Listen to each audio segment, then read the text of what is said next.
Are self-guided psychedelic journeys safe? This is a very controversial topic because there are people that would lead you to believe that it is only safe to work with psychotropic psychedelic plants or even synthetics in controlled settings with a trip sitter, a guide of some sort. In some cases, this is true. In other cases, it is not. And the fundamental issue I have with the idea that self-guided psychedelic journeys are shunned, especially by the clinical space, is once again, it's an act of taking away our sovereignty. One of the core wounds and issues that we have in our world right now is that we've given away the sovereignty of our health, which is the most precious thing that we have, to authorities that sometimes aren't even well-meaning and often aren't educated about really what might be going on, because nobody knows our bodies better than we know ourselves. So when it comes to psychedelic journeys, I fight for the right for us to do these in a safe way. So there are plants that support that. Number one is mushrooms. There are other psychedelics like LSD, things like that, that can be very conducive to self-guided journeys, but there's a catch. I never ever support or am a cheerleader for people as first-timers in psychedelic journeys taking them by themselves. That's really dangerous. Even if you've taken other medications or psychedelics rather, it is not safe to start a relationship with a new one in a gigantic heroic dose portal, self-guided. So here's a recipe for success. First of all, do some research on the medicine itself. If you're going to work with a medicine like ayahuasca, absolutely not is that safe in a self-guided container. For me personally, it took me many, many years of training intensely with my teacher before it was even remotely safe for me to sit solo. And even still, it is not my favorite thing. I like to have at least one other person there that is well trained that can sit with me, because ayahuasca is a very strong and tricky medicine. Wachuma is a beautiful medicine that can be self-guided.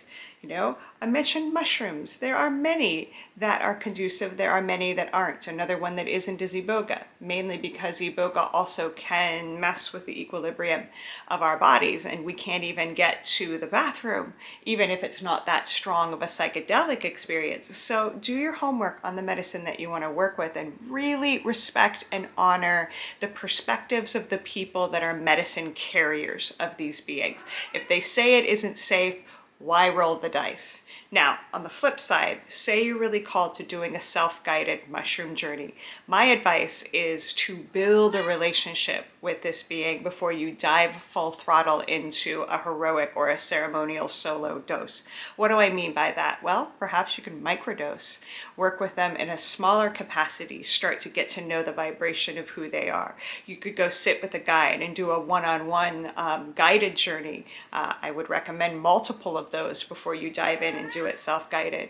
And when it is time to do a self-guided journey, please do the work of preparing your bodies, preparing the space, being really reverent to the plant, having intentions, having commitments that you're going to do to create reciprocity and give back.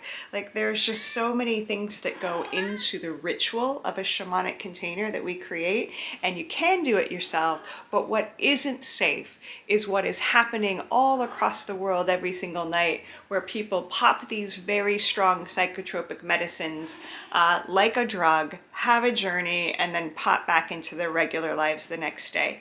There are major repercussions for disrespecting the medicines in this way and treating them in a recreational fashion. Doesn't mean we can't have fun. Does mean that we need to know a little bit about opening and closing portals so we can stay safe.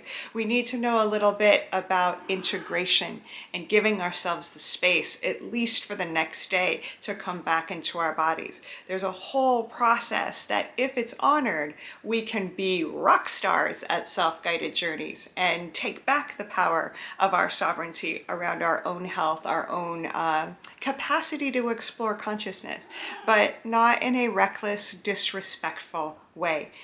There is a lot of things in the headlines these days that are reflecting that the plants get blamed when we humans are reckless in that way, and then something happens that's negative and dark, and then it's erasing all of this hard work we've done to give credibility and reverence to these plants. So, yay for self-guided journeys.